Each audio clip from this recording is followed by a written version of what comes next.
you technically won a Nobel Prize? No, not yet. Not yet. No, so I was a member of the LIGO project, LIGO detected gravitational waves, and it was three of the I guess elderly statesmen of the project who started the project decades before I joined. Won the Nobel Prize. I was an author, as were many people in Australia, on the paper that announced discovery of gravitational waves, but yeah, it was a really massive effort by thousands of scientists over many, many decades that led to that discovery. So, yeah, not yet. Yeah, I saw the paper and there was like hundreds of authors on the bottom. Yeah, that's right. It was like playing Where's Wally? Like. It's sometimes they're published in alphabetical order, and so having a name that's aardvark or something means that you can get to be first. But no, I mean it was a great experience to be involved in LIGO. It was one of these things that it seemed like such an impossible task when I started working on the project, and it was back. Yeah, I think my first really got into that research area in about 1996, so a while ago now. And it really did seem like such an impossible task that it was great for job security. Like, we'll be doing this thing forever because it's something we're working towards, and maybe in generations it will be detected. And so, yeah, once it actually happened, it seemed quite surreal. But yeah, really super exciting to go from being what was considered a crackpot almost. There was jokes that were made whenever we would have research funding applications in that gravitational waves like nuclear fission are always a decade away. And then it was detected, and then everything really changed and how the field was considered. And one of the really interesting things I think about it now, nearly 10 years later, is in the early stages of the field, we were sort of viewed by conventional astronomers as a bit of a competitor. We were competing for funding, we were competing for exposure, I guess, in some sense. And we never detected a single signal. Whereas every night, astronomers point their telescopes at the sky and they see something. And then after detection, a few years later, it really changed in that we were almost embraced by the astronomy community, in that we were no longer competitors, but we were really collaborators. We were almost like the hot tipsters that would tip them off to say, hey, you should look at this part of the sky. There's something really interesting going on. So, yeah, I thought that evolution was really interesting as well. If we take a step back, looking at your physics career, you said in an interview that your high school teacher really sparked that interest for you. But how do you move from that really general interest in physics to a niche in interferometry? Yeah, I think that's an interesting pathway that the life of a scientist goes through different phases, I think. So, yeah, I applied for a Bachelor of Science here at ANU when I finished high school because I didn't really know what I wanted to do.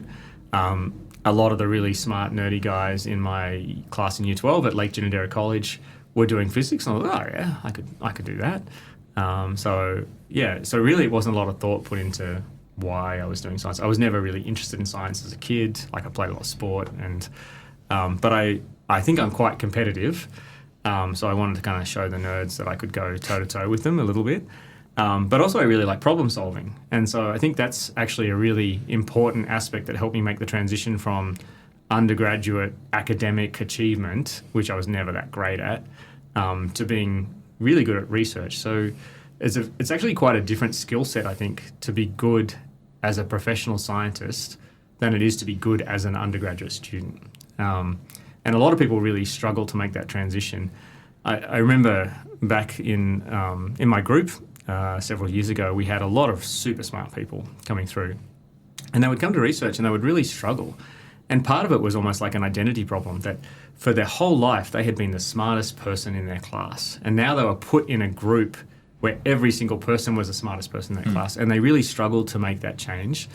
The ones that do it most effectively, I think, are the ones that really lack an ego. So I think having a really big ego is a very big challenge to do well in research, because a lot of research is about admitting you don't know things. Or a lot of being a good scientist is admitting we don't know things and being able to ask the questions. So if you're the sort of person who prides themselves on winning at trivia nights, that's a very different skill set from being good at research, which is just, hey, I don't know what's going to happen, let's try some stuff out. Don't be afraid to come up with stupid ideas that people may look down So I've always found that quite interesting in the perception of science when you're in school, of what it takes to be a good scientist is quite different from what I see as the most successful scientists that I've known in my career. Do you think the same thing applies in business as well? Like the ability to, test ideas and throw away your ego and just be successful over being right all the time? It depends. So, I still don't feel really qualified to say what makes a business person successful. One thing that I did say a lot that I wish I hadn't, and I'm embarrassed about now when we started Liquid Instruments, is say Liquid Instruments is different from every other startup. And it's kind of true of every company. Like Liquid Instruments wasn't special in being special, because every company has unique challenges. So I think having the ability to to try and realize that it's a problem-solving activity, identify those unique challenges, prioritize the ones that are really, really important for the ones that are maybe not so important, is really valuable. But having said that, a lot of it is luck. So there's people who are super creative who have been successful, and there are people who are just going through the motions, rolling out some tried and trusted playbook, who are also successful. So there's a lot of things that go into being successful. One of them is clearly luck. Like I think, and I find that quite comforting. It means that when you're successful, you shouldn't make a big deal about it because you were probably lucky and the beneficiary of a lot of luck. But also it means if you fail, don't beat yourself up too much about it. There's things that none of us can control, and hindsight's 20/20. But the other really important aspect of things, which is related to luck, is timing. Like, particularly in technology, that bringing new technologies to market, if you do it too early, then it won't be successful, despite that technology being great. So the same technology introduced 5 years later, once the market had developed, could be incredibly successful with all of the same characteristics, all of the same attention to detail, all of the same commitment shown by people developing that. But it's really a matter of timing because it takes a lot of different external factors to make it successful.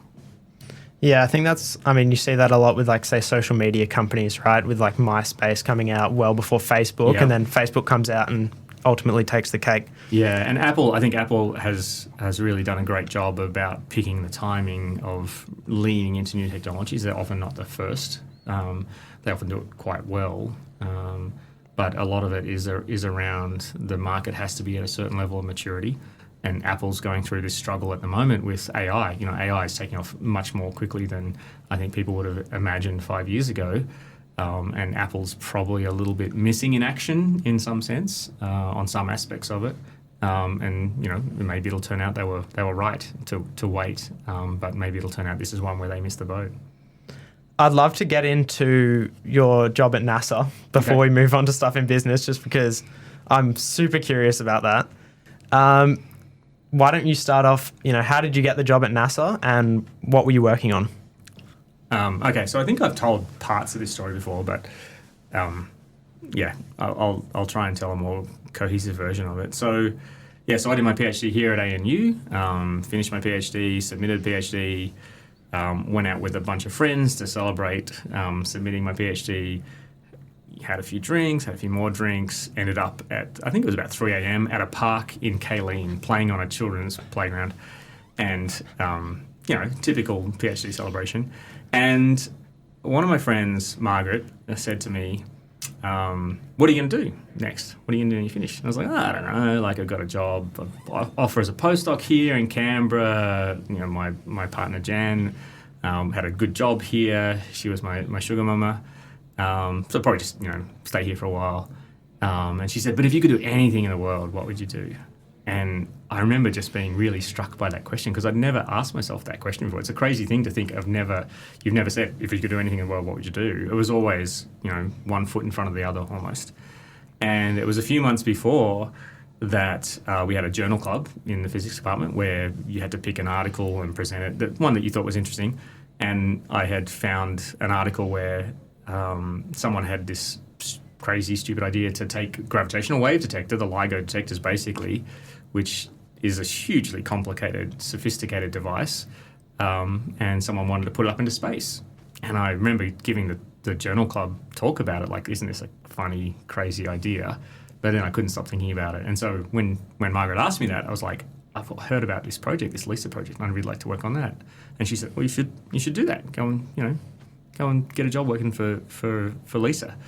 And so a few days later, after I'd sobered up and felt better, I just sent out a cold email to the project scientist that had just been appointed at NASA. And he said, no, I don't have anything, but you should write to this guy at JPL who's running a project at JPL. They're doing a lot of the interferometry. So I wrote to that guy, and then got a National Research Council postdoc, and I think I signed my job offer on September 10th, 2001. So that night we were staying up and saw the planes hit the Twin Towers, and a lot of things changed in America at that time. Like it was it would have been quite challenging to get a job as a foreign national even a few months later. So yeah, timing was about right for me then. And then a few months later moved over there as a postdoc, and super interesting place to work. I felt kind of bad because I wasn't a NASA buff, and so my first day they're showing me all the cool stuff going on, and I didn't know any of the names of the rockets that were, immortalized as artwork basically around the JPL campus. But really, really cool place to work. A lot of really, really smart people who worked there. A lot of really normal people as well. That was the thing that kind of struck me. I just assumed that everybody who worked at NASA was like some, next level genius thing. So it did change the way that I reevaluated the people we interact with in Australia, where it was like, oh, yeah, there's some really super smart people who work at NASA, but there's also some really super smart people here, and there's also some really, normal people who work around. So I think it was a really healthy experience for me to get over my sort of Australian cultural cringe that often we have, because, living in a small population country in the southern side of the world where there's not much else around, you kind of look at the rest of the world like, they must have all their shit together, but really nobody does. Was it a stressful working environment, or what was your day-to-day sort of like at NASA? I was mildly anxious the whole time I was there. Just living in another country is a stressful thing. I think it probably took me about 9 months to get into my groove where I felt like I belonged. I was very lucky. I had, I think in general, JPL was a super supportive place for a young postdoc. So I went over there as a 25-year-old. We tend to have shorter PhDs in Australia than American PhD graduates. So some of the people that had PhDs or were in their PhDs were 5-10 years older than me, that I ended up supervising. I found that a bit jarring when I started there. But the really interesting part about JPL, I think, is that everybody was from somebody else. There were actually only very few Americans that I work with on a day-to-day basis. So there was sort of all these people from all over the world had been attracted to this place of excellence, and I really liked that about it. There were some sort of pinch me moments when I was there. The first year, I think they were building one of the Mars Rovers, and they would build it in this big clean room, high bay environment, but there was a glass wall, and you could go and stand and just look at them building it only a few meters away, putting together this thing that in a few months was going to be launched and end up cruising around the surface of Mars for a while. So that was pretty cool. I used to go and sort of eat my lunch and watch the people assembling the rover. I was surprised that nobody else was there eating their lunch there as well. But yeah, for me it was pretty cool. So yeah, I do feel bad that I didn't know as much about NASA history as I probably should have going there. But yeah, it was still a wonderful experience to be part of. And I think I love living in Australia, and if JPL had been in Australia, I often say I'd still be there. There would have been no reason to leave, but yeah, I wanted to come back home. So you said like you're working with some amazing people over at NASA. I want to ask about the early days of Liquid Instruments, because you started with 12 co-founders, 11 and yourself. What was that like? How did that even work? There's a ridiculous amount of co-founders. So Liquid Instruments was a bit of a side hustle to, in the beginning. So we had this, we knew how to use this technology. We thought this technology's cool. We used it to do a lot of the stuff that Liquid Instruments makes products to do now. And it was really just this idea that, if somebody made this stuff, then, I would buy a bunch of these things. Maybe there are lots of people like us. So it really was a side hustle. I was starting Liquid Instruments from a position of privilege where I was basically a full professor. And so that came with a lot of skills, but also a lot of, reputation that helped get things started. So we decided, we wanted to be venture capital funded. It wasn't going to be like a small business that we were going to take 30 years to grow into something reasonable. It was sort of a go big, go home strategy because we all, had day jobs otherwise. When we had this idea, so the principal co-founder that I work with day to day in the lab was one of my graduate students at the time, Daniel Shaddock. So she's now running the US organization. And it was basically an idea of going around and talking to the rest of the postdocs in my group, the rest of the students, and saying who wants to be involved, who wants to try and do this. And not everybody did, which is great because it's not for everybody running a startup.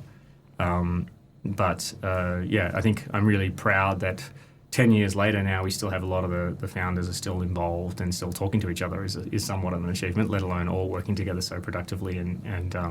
The company's now grown to about 90 people. So it got to be too big for a side hustle.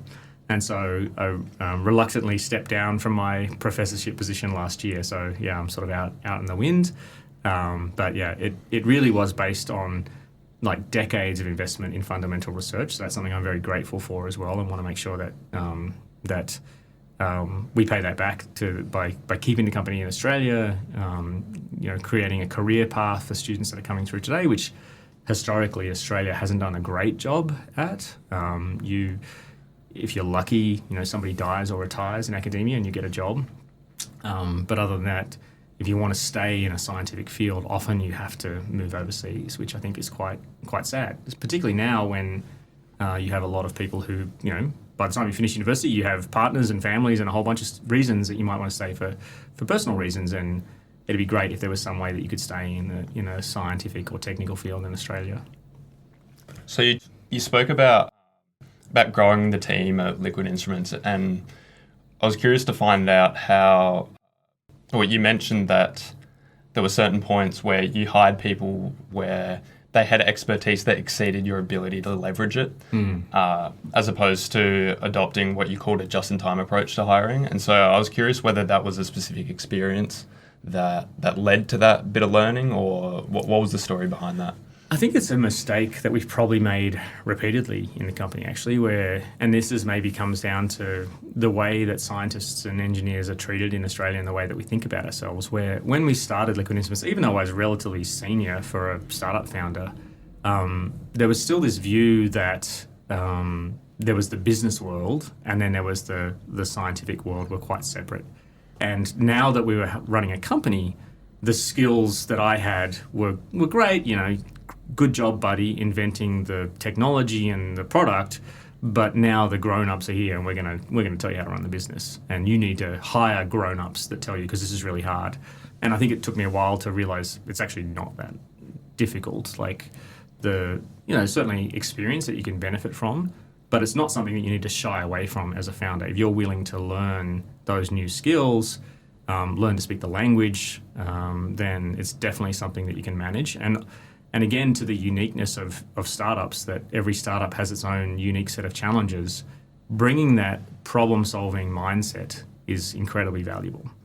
And so I think that's something that in Australia we probably don't do as well, of empowering founders, particularly technical founders, to really flourish with the business. It's more of an attitude like, okay, you eggheads got lucky with this idea. You stay in the lab, and we'll hire some business people to run the company and do the hard stuff. And it wasn't until we really got a really strong independent chair of the board that encouraged me and Danielle and our other co-founders to trust ourselves, to you guys know this business, you know what's right and what's wrong. You got to back yourselves more and be stronger. And I think that was partly on me for being a bit wussy about it, and partly on the culture that I'd been exposed to in the business community in Australia, which is very separate from the scientific community. And I think the more we can make that a very porous environment, the better.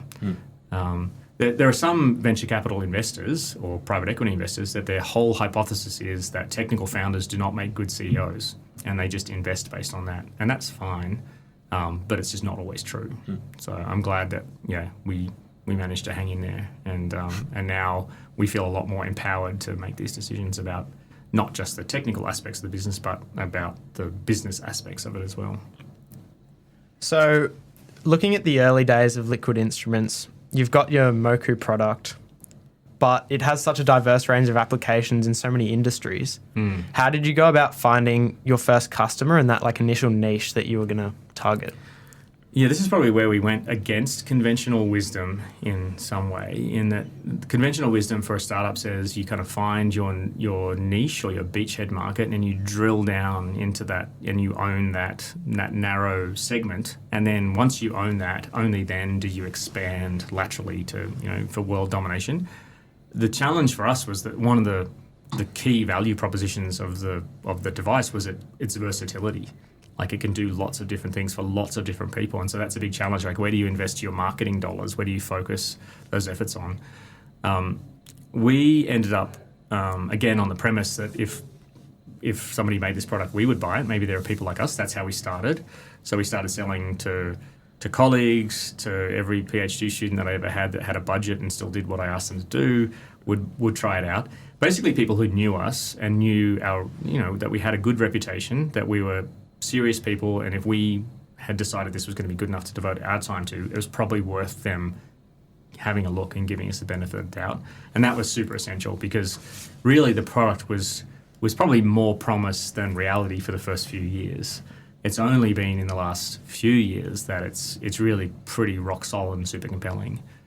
Where now some stranger will buy it and then they'll come back and they'll buy more a few weeks later. So. But that was not true for the first few months. So we do rely on our networks a bit, and that actually shaped the features that we put in the products. It was mostly for photonics market or quantum folks, and we did really well. And now we're growing more into the larger, deeper pool of test and measurement in the mainstream industries. So you just mentioned how there was a lot of promise in the beginning, but not a lot of product. And so when you're in that position as a founder, how do you market yourself? How do you give that pitch? I'm sure you've done it 1,000 times, given a pitch to an investor. And so we were wondering whether you could actually give us your pitch from back in the day. Boy, I'm going to feel squeamish even listening to this if I do that. So there's a few strategies I can share that I think are useful. So one is that a lot of people do think and understand by analogy. So if you can tell a story that is in a related, understood area that has similar characteristics to what you're trying to do, that's a super effective way of cutting through a lot of context without having to waste a lot of time on it. I think the other thing that was important early on is self-awareness is really key. So if you've got to put yourself in the shoes of the people you're talking to and think, how do they perceive me? And what are they worried about? And what are they not worried about? So, just if you look at my CV, it's a lot more impressive than it probably deserves to be. They're not going to worry that I'm not technically savvy and understand the technology. So it meant when I spoke to investors, I really didn't even talk about that at all. I was quite dismissive about that. It's like, yeah, we got that covered. Don't even worry about it. And largely that worked. You've got to think about it. What are the things they're really worried about? What are they scared of? Because fear is a very important emotion for someone investing, as it should be, because it could go horribly wrong. They could lose all of not just their money, but the people who they are representing. So I think perspective taking is one of the most valuable skills that you can have as a founder, and understanding how people perceive you. It's very different from one person to the next, and it's probably different than how you want to be perceived. And then based on that perception, you can play to your strengths, but you can also diffuse a lot of the objections that people may have and get them to feel comfortable with the idea that you hopefully know what you're doing. The other thing about venture-funded startups in particular is it's important to understand that it's not a game of normal distributions of success. So if you think about a bell curve, you might think, every company's, some are going to be 2 standard deviations above the mean, some are going to be, 1 standard deviation below the mean. That's not what venture capital investors care about. They care about these outliers, and they care about the 100x return is what's really important. And there's no way to know if you're going to get a 100x return on investment at the time you invest, but there are ways you can know that you are not going to get that. And the main way you know you are not going to get that is if the addressable market is just not big enough, if the problem is just not exciting enough, is widespread enough. And so even in selecting the technology or idea that you try and commercialize for a startup, that's actually a super important decision, and something that I think a lot of people don't think about carefully enough. So liquid instruments and like the Moku idea wasn't the first idea that we had by any means. We had so many ideas that someone would say, hey, we should commercialize this thing. This is really cool. And I remember talking, even with Moku, the original idea was to commercialize just one instrument, the phase meter. We have 15 instruments now. And I remember saying, oh, it'll be great. We'll sell like 5 of these things. We'll be thousandaires. Because the market is just too small. So the thing that attracted me about the idea behind liquid instruments was that this could affect hundreds of thousands of scientists and engineers around the world, and do things that conventional equipment can't do. So really spending more time choosing the idea, I think, and less time trying to put lipstick on that pig after you've already selected that idea is important. And I think that's true of startup companies, but it's also true of research as well. I've seen a lot of researchers who kind of fall in love with the first idea they have, and then they try and think of better ways to sell it or talk about it to get research funding for it.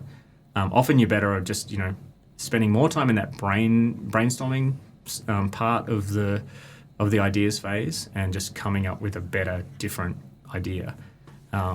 So one of the red flags is if it's a really sexy industry as well, then it's a very competitive industry.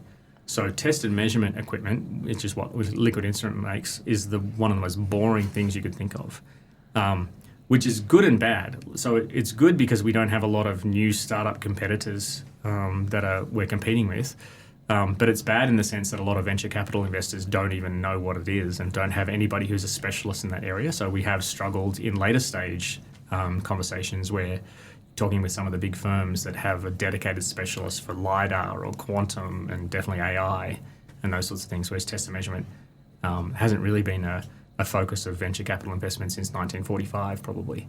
But thinking about that idea, thinking about how you're perceived by others, making sure the opportunity is big enough for you to devote your life to, because it will require you to devote your life. It's going to be more work than you think it's going to be, and that's okay. If I knew how much LI was going to be when I started, I probably wouldn't have done it. But it's been super fun. I'm so glad I did it. And it was actually that the fear of regret if I don't do this thing. Like I have a tenured position, I can sit in my office until I retire. In fact, one of my co-founders said to me, once I got promoted to professor, he was like, well, you will die in this office now. You will never get promoted for the rest of your life, and you'll never leave, because no one ever leaves once they become a full professor here. And so that statement was one of the things that made me think, man, I got to do something. So it actually helped me to cross that line and get started with liquid instruments. And then after we did establish it, he came back to my office and said, so you're a CEO of a startup now and a professor. Now you can not get promoted in either of your careers. And I thought, you jerk. Talk about a glass is half empty sort of a guy. But yeah, so I think that was a big part of it for me. And with your experience with VC, how did you push against that VC instinct, especially when they're not so familiar with the technology space, of firing all the engineers and hiring salespeople to just push the product once there is some sort of MVP? Yeah, it was actually our very first chair that our early investor put in place. Once we had got our product to market, he basically suggested that. He's like, oh, great, now you get rid of all the engineers and just hire a bunch of salespeople and you're done. And it really, I was quite surprised that was his impression of how technology works. And I guess I had the view of it from a scientific perspective, where every year as a scientist, you need to come up with fresh ideas and fresh proposals to get research funding to keep doing your science. You don't just have one idea and then put your feet up. And so I just assumed that everybody knew this is how it works. This is how technology works. The technology is getting better every year. There's new ideas, there's new techniques, and they need to be considered, potentially folded in. And so I was quite shocked at this attitude. But it really did show me how investors, particularly pure financial investors, viewed technologists, that you got lucky with this idea. Like it wasn't a thing that you could ever expect to have another good idea. So I set them straight on that pretty quickly. So we have we still have all of our. We've never had to lay off engineers to hire salespeople. We always know there's so much that we want to do, it's the challenge is prioritizing what to do first. Do you have a plan to get off the VC treadmill? I would love to. I find raising money the worst part of my job. It was described to me once by one of our directors when they joined the board. He described raising venture capital funds as like going through a divorce, but then at the end you're married. And it's because you basically have this terrible negotiation where they're like, nah, that's crappy. We don't care. You're not that good. That's rubbish. And you're like, no, I'm really good. Look at my stuff. It's going to be great. And they're like, nah, you're worthless.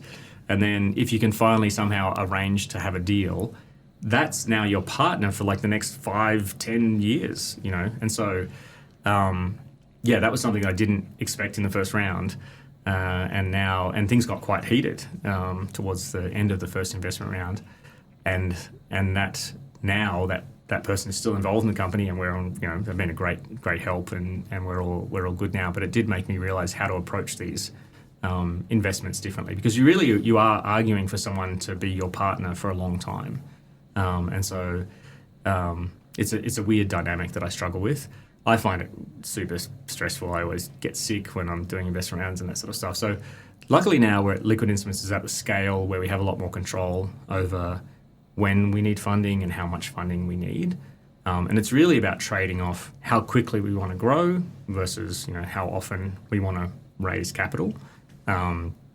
We were accidentally cash flow positive in December. My finance director just told me as I was leaving the office today, because we had pretty good sales at the end of the year.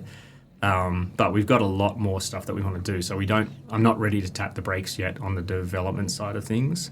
I think we can move pretty fast. And in a lot of technology industries, particularly ones that have a really key part of the technology is a software basis, there are these very strong network effects that critical mass matters. Having a critical mass of users means that there's more resources to support that product, to develop the product, but other people start making products that work with your products. And so getting to that critical mass is really important. And so I think, we're going to be investing quite a lot to keep moving really, really quickly for the next couple of years.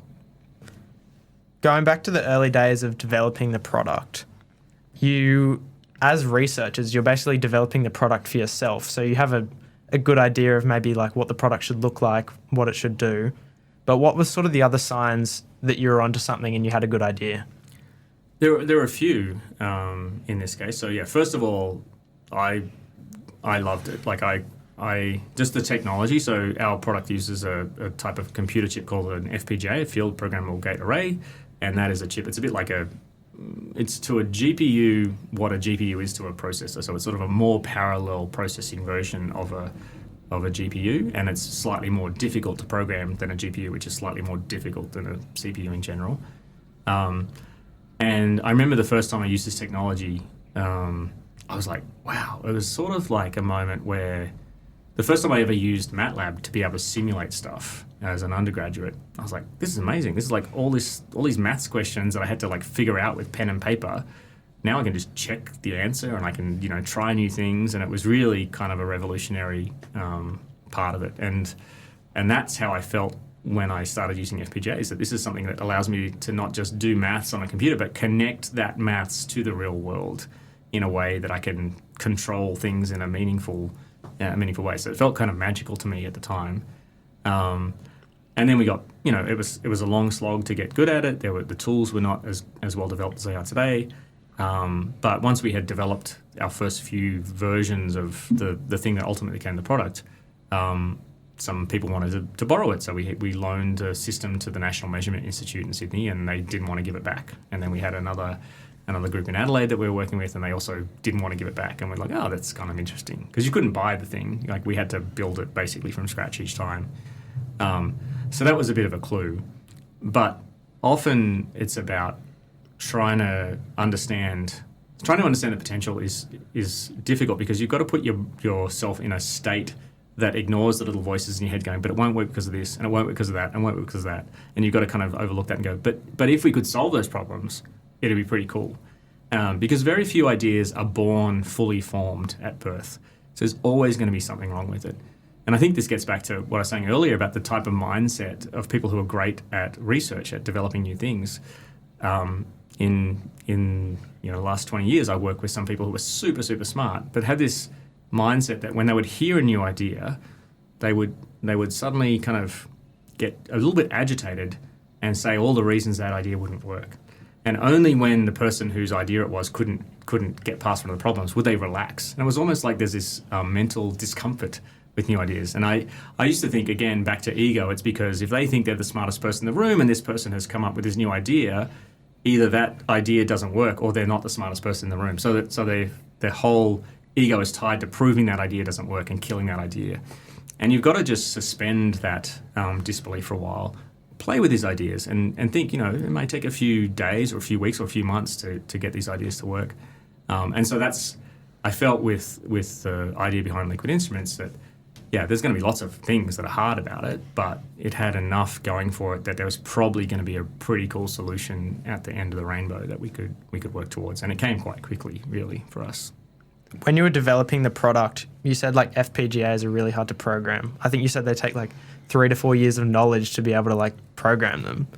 Did that play into your thought process of this is the idea that we want to go with? Just how defensible it is? Yeah, so defensibility is a really interesting question. So we didn't have any patents on anything when we started the company. I actually think patents are actually pretty terrible for humanity. I understand the reason for them, but I don't think they really serve the purpose very well. And so that was actually one of the questions we got asked from early investors, like, you don't have any patents, how do you possibly defend? And there's a few strategies that we use. So one is do something hard, do something that has a high barrier to entry, but you're not going to be the smartest person in the world, so other people can do that. So that alone is not enough. Do a lot of really hard things from different fields. So do hardware and software and firmware and branding and all the different things that go into making a successful commercial product. Try and be as good as many of those as you can. And then the next thing is move fast, because people are always going to copy your stuff. And I mean, that's depending on which culture you're from, that can be a very negative thing or a kind of just that's what everyone does type thing. I'm sort of in the middle where I think, getting inspiration from what other people do is really important. It makes us develop things faster than we would otherwise. So move fast. Assume someone's going to copy you and just keep on moving. So that by the time they have brought out a product that has the features that your product has, that was your product 3 years ago and your product today has it. So I think that's probably more important than the sort of formal IP protections. But it's like with any security system, you want to have a multi-tiered approach to these things. Nothing's perfect, but if you can cobble together several of these things, then it at least gives you a fighting chance. So we've been looking at the Moku line, and we were trying to figure out what the strategy was behind the tiered product line. So on one hand, we were thinking maybe the idea was to sort of allow more customers to come in and then graduate to the higher tier, presumably higher margin products. But on the other hand, maybe it's more of a play to grab more of that potential market, to address the market more holistically. So what was the thought process behind that business strategy? Yeah, so sensor measurement is a pretty diverse market. And so there's lots of different price points, lots of different capabilities. There's sort of a basic rule that the faster it is, the more expensive it is. So if it can measure higher frequencies, it's more valuable, and it tends to be more expensive to produce because the chips that you need for those to build those products are more expensive. So it's something like $10,000 per gigahertz as a sort of a ballpark figure. And so when we started, we basically built the best Moku that we could build. So Moku Lab represents our best effort in 2015 for a bunch of mostly physicists, a few engineers that had never built a product before. Moku Pro came out in 2021, and that represented the product we wish we'd been good enough to make in the beginning, I think. So it was everything that we had wanted to put into Moku. It had better performance in all these different metrics. It had a whole bunch less bugs. It was we'd done it before. It was better. But it was really trying to target the same sorts of people. With our entry-level product, Moku Go, that was something that came because we visited a lot of universities around the world that were using Moku labs in their undergraduate labs. And we built this to be like super performant for, really cutting-edge research applications. And it also had a really great UI that really appealed to a lot of students, made it really easy to use, meant that they could learn things a lot quicker, and it was just nicer to use in general. And so I started getting traction in universities, in dozens of universities around the world, including here at ANU and lots of others in Australia. But it was way too expensive to really... I felt bad about it. It's like, you don't need the 20 nanovolts per hertz of input noise, and you don't need the 200 megahertz bandwidth and all this other fancy stuff that we put in, like third order specs like harmonic distortion and stuff, which are super important for some applications, but maybe not for when you're just trying to teach concepts. So we thought we should build a Moku lab that is designed to be much more accessible. And so Moku Go was really that. It started off as a pure education play. We just wanted to make a more accessible Moku lab that would, democratize access to high quality but inexpensive test equipment for students.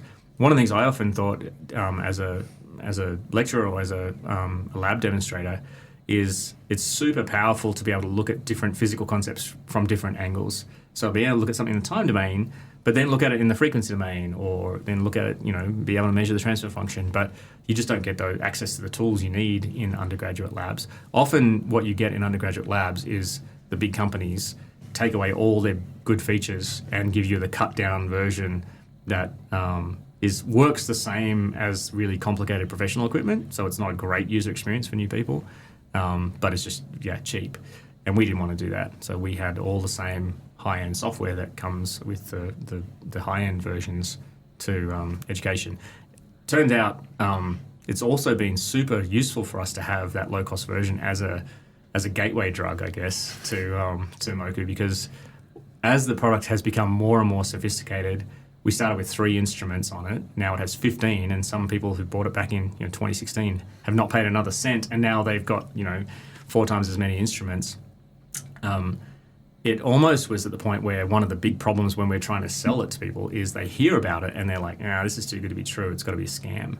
And so now it used to kind of really freeze the sales process. And now they're like, oh, but you've got this thing for like $600. I'll just buy that and try it out. And then they come back, a month later and buy the more expensive version. So yeah, it's turned out to be genius in hindsight. I just need to start pretending that was the strategy all along. I have a bit of a theory that generally, like, the most successful businesses are always going for that sort of high-end market, competing on quality and selling for, more expensive prices. And I'm just curious whether that sort of played out for you with regards to the Moku Pro and Moku Go as well. Like, have you found one was more successful than the other? Normally, the latest product that we launch tends to be our most successful. So Moku Pro is definitely most of our revenue. Moku Go is most of our unit sales. So there's, that's in more than 300 universities now and undergraduate labs around the world. So it's quite widespread, but it's a lot lower price.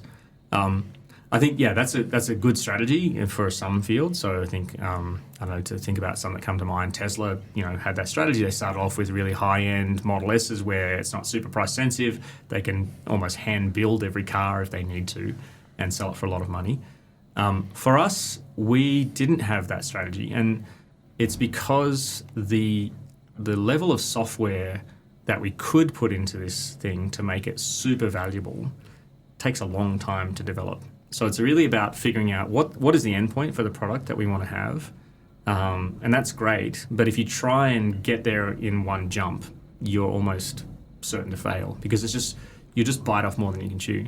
So the challenge is, understand the potential, understand the vision of where it can go in the long term, but then tactically you've got to map out the stepping stones that will get you to that endpoint. And so for us, that was 3 instruments launching with Moku Lab. If we had tried to sell that for $100,000, we wouldn't have been able to. Like, we don't have the reputation, we don't have the software support, we didn't have the whole product solution. And so we always came at it from the value side of things.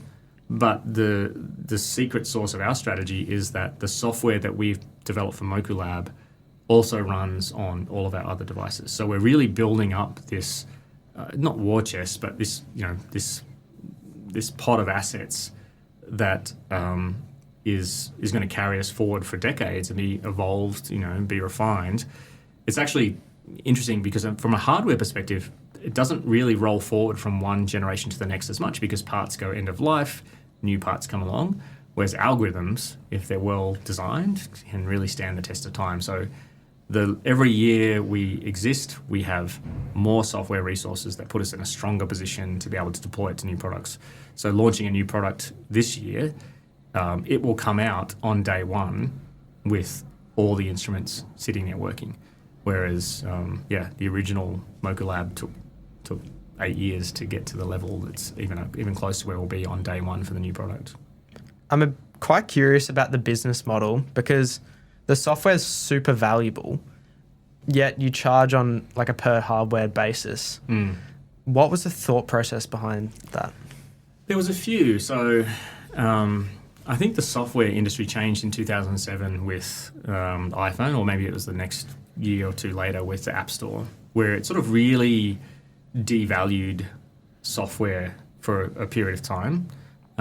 Where prior to the App Store, you probably wouldn't find many applications you could buy for less than $50, really. And the App Store was like 99 cents. This is crazy. And so there was a bit of a sense that software in itself didn't have the intrinsic value. Like, I don't know if you've ever bought software for $5,000, but we sell hardware for $5,000 all the time. That's capabilities are enabled by software.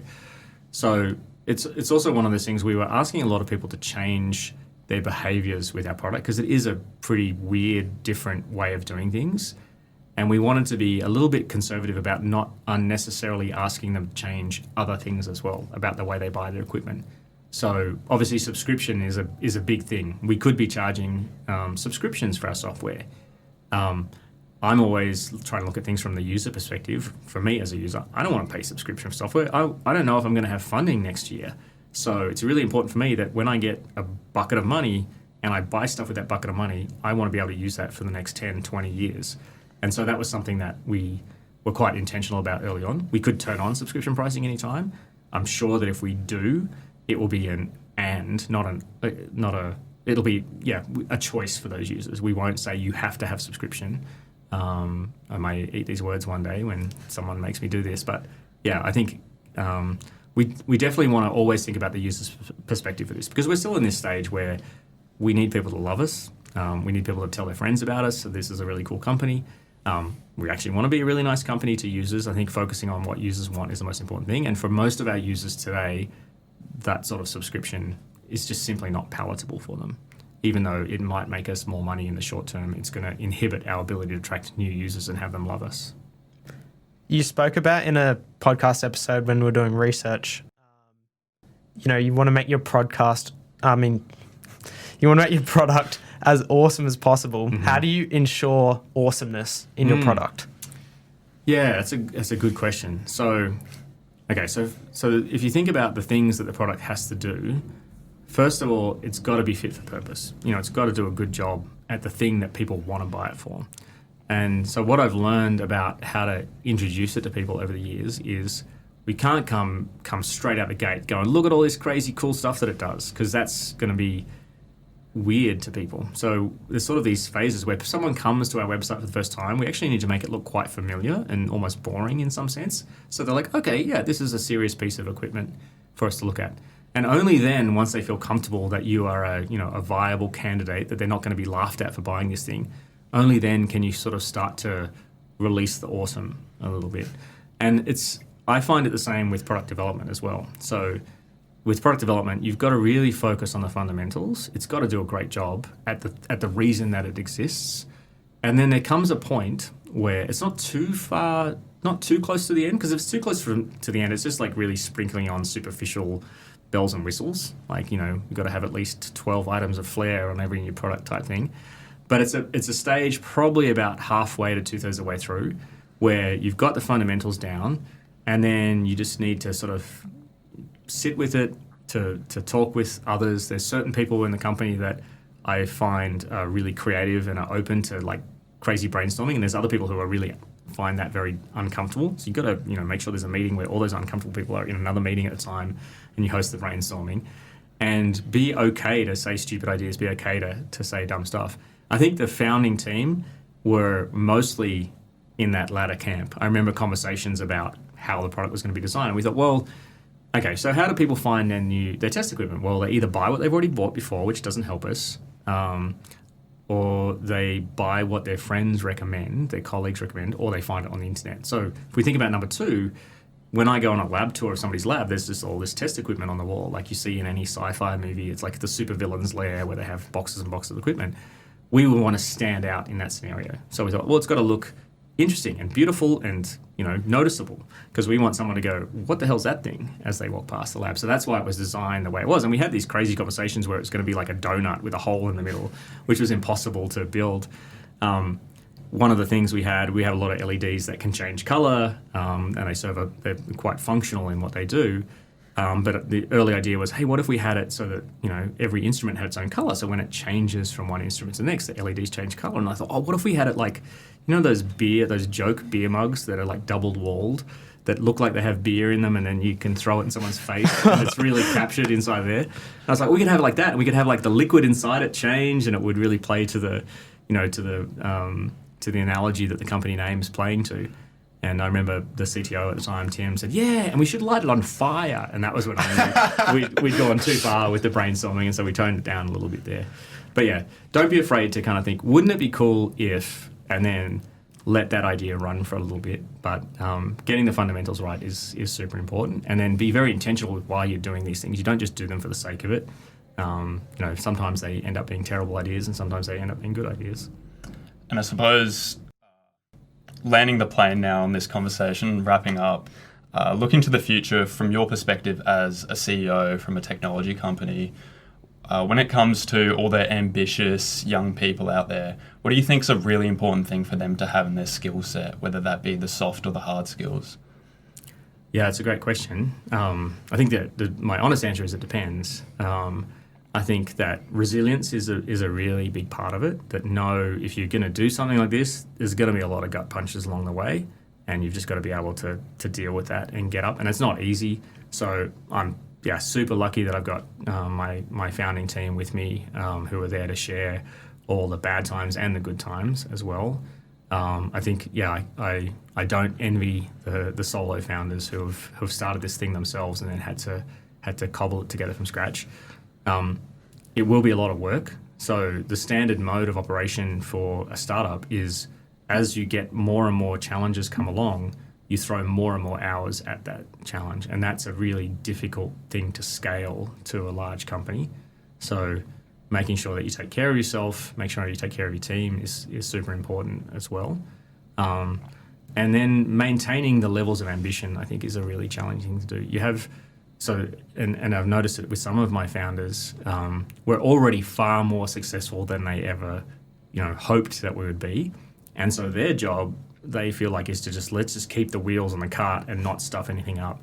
Whereas really that's one of the deals that you sign with the devil when you take venture funding, is that it's going to be growth forever into the sunset.